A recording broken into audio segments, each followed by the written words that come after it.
ক্ষমতায় যেতে চাই না, ইসলামকে ক্ষমতায় নিতে চাই, বললেন চরমোনাই পীর। ভারতের দরদ হিন্দুদের জন্য নয়, শেখ হাসিনার জন্য, বললেন প্রিন্স। জানাবো আমদানিতে কমেছে পেঁয়াজের দাম, নতুন ও পুরনো আলু বিক্রি একই দামে। বিএনপি নেতাকর্মীদের ত্রিমুখী সংঘর্ষে ওসি সহ আহত অর্ধশত। আওয়ামী লীগ নেতাকে গ্রেপ্তার করে ডিবি বলছে আত্মগোপনে থেকে নাশকতার পরিকল্পনা করছে। এবং সর্বশেষ জানাবো জয় বাংলাকে জাতীয় স্লোগান ঘোষণার রায় স্থগিত, কড়া বিবৃতি দিলেন হানিফ।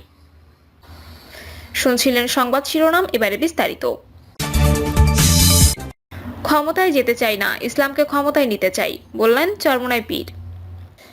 ইসলামী আন্দোলন বাংলাদেশের আমির মুফতি সৈয়দ মোহাম্মদ রেজাউল করিম পীর সাহেব চরমোনাই বলেছেন, ইসলামের আলোকে একটি কল্যাণ রাষ্ট্র গঠনে সবাইকে আন্তরিকতার সঙ্গে কাজ করতে হবে। কল্যাণ রাষ্ট্র প্রতিষ্ঠায় ইসলামী আন্দোলনের নেতাকর্মীদের দাওয়াতের কাজ আরো গতিশীল করতে হবে। আমাদের সকল কাজের মূল লক্ষ্য ও উদ্দেশ্য থাকবে ইবাদত। তিনি আরো বলেন, অতীতের ধারাবাহিকতায় ইসলামী আন্দোলন বাংলাদেশকে নীতি ও আদর্শের উপর অবিচল থাকতে হবে। আমি ক্ষমতায় যেতে চাই না, ইসলামকে ক্ষমতায় নিতে চাই। ভারতের দরদ হিন্দুদের জন্য নয়, শেখ হাসিনার জন্য, বললেন প্রিন্স। বাংলাদেশের হিন্দুদের জন্য ভারতের কোনো দরদ নেই বলে মন্তব্য করেছেন বিএনপির যুগ্ম মহাসচিব সৈয়দ ইমরান সালেহ প্রিন্স। তিনি বলেন, ভারতের দরদ শেখ হাসিনার জন্য, আওয়ামী লীগের জন্য। 5ই আগস্ট শেখ হাসিনার পতনকে ভারত এখনো মেনে নিতে পারেনি, তাই তারা এখন নানানভাবে ষড়যন্ত্র করছে। সৈয়দ ইমরান সালেহ প্রিন্স বলেন, যে দেশের পররাষ্ট্র মন্ত্রণালয়ের হাসিনা ও আওয়ামী লীগকে পুনর্বাসন করার জন্য বৈঠক হয়, ভারতকে আমরা একটা কথা বলতে চাই, দেশের এই পরিবর্তন মেনে নিন, কারণ আমরা ভালো থাকতে চাই। বিপ্লবের মাধ্যমে দেশে গণতান্ত্রিক চর্চার যে নতুন পথ শুরু হয়েছে তাকে আপনারা সমর্থন করুন। তিনি বলেন, ভারত বলছে দেশে নাকি হিন্দুদের দমন পীড়ন করা হচ্ছে, যা বানোয়াট ও ভিত্তিহীন। তাই যদি হতো তাহলে দেশে শান্তিপূর্ণভাবে দুর্গাপূজা অনুষ্ঠিত হতে পারতো না। দেশে হিন্দুরা অনেক ভালো আছে। গত কয়েকদিন আগে বিবিসির চালানো জরিপে সেটা উঠে এসেছে। বিএনপির এই যুগ্ম মহাসচিব আরো বলেন, দেশে ভারতের আধিপত্যবাদ আরো চলবে না। আমরা স্বাধীনতা এনেছি মাথা উঁচু করে বাঁচার জন্য, তাকে বিপন্ন করতে দেব না। স্বাধীনতাকে টিকিয়ে রাখতে হলে প্রয়োজনে আবার হাতিয়ার তুলে নেব। আমদানিতে কমেছে পেঁয়াজের দাম, নতুন ও পুরনো আলু বিক্রি একই দামে। পেঁয়াজ আমদানির প্রভাব পড়েছে পেঁয়াজের বাজারে। নতুন পেঁয়াজ আসার ফলে ও ভারত থেকে আমদানি হওয়া সব ধরনের পেঁয়াজের দাম কমেছে। প্রতি কেজিতে 10 থেকে 20 টাকা কমেছে সব ধরনের পেঁয়াজে। একই চিত্র আলুর ক্ষেত্রে হওয়ার কথা থাকলেও তা হয়নি। বাজারে নতুন ভারতীয় আলু এসেছে বেশ কিছুদিন আগেই, এখন দেশি নতুন আলু চলে এসেছে। তবে বাজারে নতুন আলু আসার পরেও কমেনি পুরনো আলুর দাম। সমানতালে একই দামে বিক্রি হচ্ছে নতুন ও পুরনো আলু। একই দিনে দিনাজপুরের হিলি স্থলবন্দর দিয়ে ভারত থেকে এসেছে 1171 টন পেঁয়াজ। ভারত থেকে এই পেঁয়াজ আমদানি অব্যাহত রয়েছে, ফলে এর প্রভাব পড়েছে বাজারে। কমতে শুরু করেছে সব ধরনের পেঁয়াজের দাম। দেশে উৎপাদিত পেঁয়াজও বাজারে আসতে শুরু করেছে, এর ফলাফলও বাজারে দৃশ্যমান। আজকে বাজারে প্রতি কেজি ক্রস জাতের পেঁয়াজ বিক্রি হচ্ছে 110 টাকা। এর মধ্যে ছোট ও বড় সাইজের পেঁয়াজ একই দামে বিক্রি হচ্ছে। দেশি পেঁয়াজ বিক্রি হচ্ছে 120 টাকা এবং ভারতীয় পেঁয়াজ বিক্রি হচ্ছে 90 টাকা কেজি। তবে দু একটি দোকানে ভারতীয় পেঁয়াজ 80 টাকায় বিক্রি করতে দেখা যায়। ভারতীয় নতুন আলু বাজারে এসেছে কিছুদিন আগে, এখন দেশি নতুন আলু চলে এসেছে। এরপরও পুরনো আলুর দাম এখনো কমেনি। নতুন আলু বিক্রি হচ্ছে 80 টাকা কেজি, পুরনো লাল আলু 80 টাকা, সাদা আলু 80 টাকা, বগুড়ার আলু 90 টাকা কেজি বিক্রি হচ্ছে।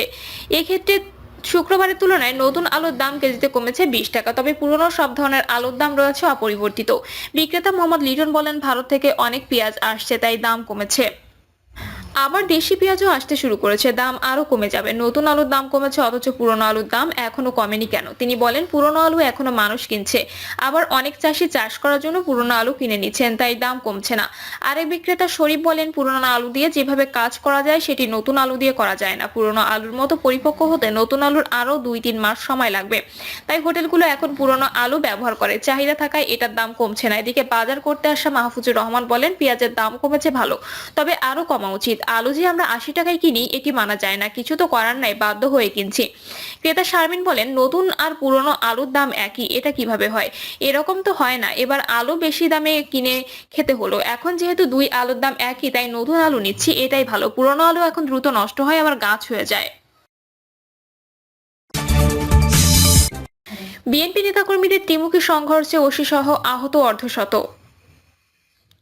বিএনপি দুই গ্রুপের মধ্যে সংঘর্ষ, হামলা পাল্টা হামলায় ভোলার চরফ্যাশন উপজেলার দক্ষিণ আইচা থানার ওসি এরশাদুল হক সহ অর্ধশতাধিক আহত হয়েছেন।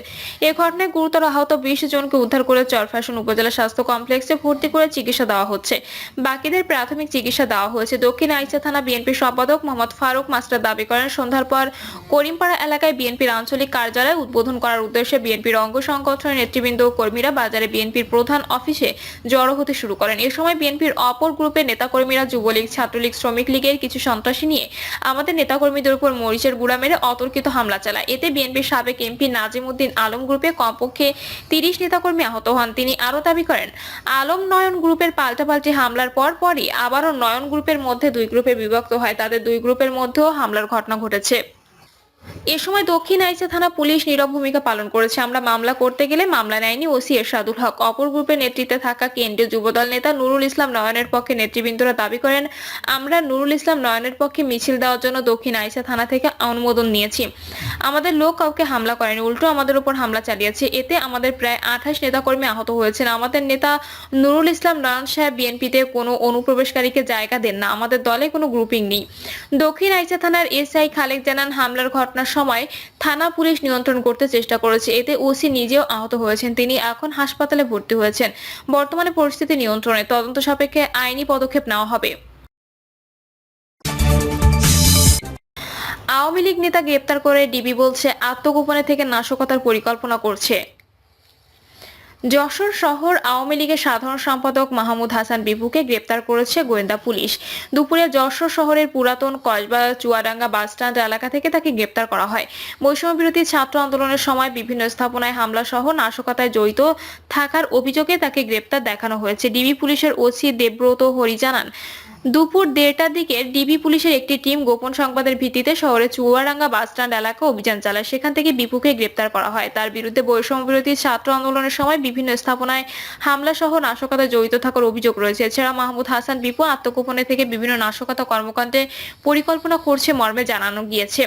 উল্লেখ্য, মাহমুদ হাসান বিপুর বিরুদ্ধে 2021 সালের 11 জানুয়ারি রাতে ইমরান নামে এক পুলিশ কনস্টেবলকে মারধর করার অভিযোগে মামলা আদালতে চলমান রয়েছে। জয় বাংলাকে জাতীয় স্লোগান ঘোষণার রায় স্থগিত, কড়া বিবৃতি দিলেন হানিফ। জয় বাংলাকে জাতীয় স্লোগান ঘোষণা করে দেয়া হাইকোর্টের রায় স্থগিতের তীব্র নিন্দা ও প্রতিবাদ জানিয়েছেন আওয়ামী লীগের যুগ্ম সাধারণ সম্পাদক মাহবুবুল আলম হানিফ। গণমাধ্যমে পাঠানো এক বিবৃতিতে তিনি বলেন, জয় বাংলা শুধু বাংলাদেশ আওয়ামী লীগের স্লোগান নয়, এই স্লোগান দিয়ে বঙ্গবন্ধু নেতৃত্বে পাকিস্তানের বিরুদ্ধে বাঙালির স্বাধিকারের আন্দোলন শুরু হয়েছিল। হানিফ বলেন, 66-এর 6 দফা আন্দোলন, 69-এর গণ অভ্যুত্থান, 70-এর নির্বাচন এবং 71-এর মহান মুক্তিযুদ্ধ সবই হয়েছে জয় বাংলা স্লোগানকে ধারণ করে। রণাঙ্গনে এই স্লোগান মুক্তিযোদ্ধাদের অনুপ্রেরণিত করতে, উজ্জীবিত করতে। সেই স্লোগান শুনে এখনো স্বাধীনতার সপক্ষের মানুষের মনে শিহরণ জাগে। আওয়ামী লীগের যুগ্ম সাধারণ সম্পাদক বলেন, একমাত্র পাকিস্তানের আদর্শে যারা অনুপ্রাণিত ছিল তারাই এই স্লোগানটি অপছন্দ করত। এই স্লোগান তাদের মনে আতঙ্ক ছড়াতে। এই স্লোগান নিষিদ্ধের জন্য পাকিস্তানি ভাবধারায় বিশ্বাসীরা অনেকবারই চেষ্টা করেছে। এই স্লোগান বাতিলের রায়ের মাধ্যমে প্রমাণিত হলো এই বাংলাদেশ এখন পাকিস্তানি আদর্শ জঙ্গিদের হাতে জিম্মি।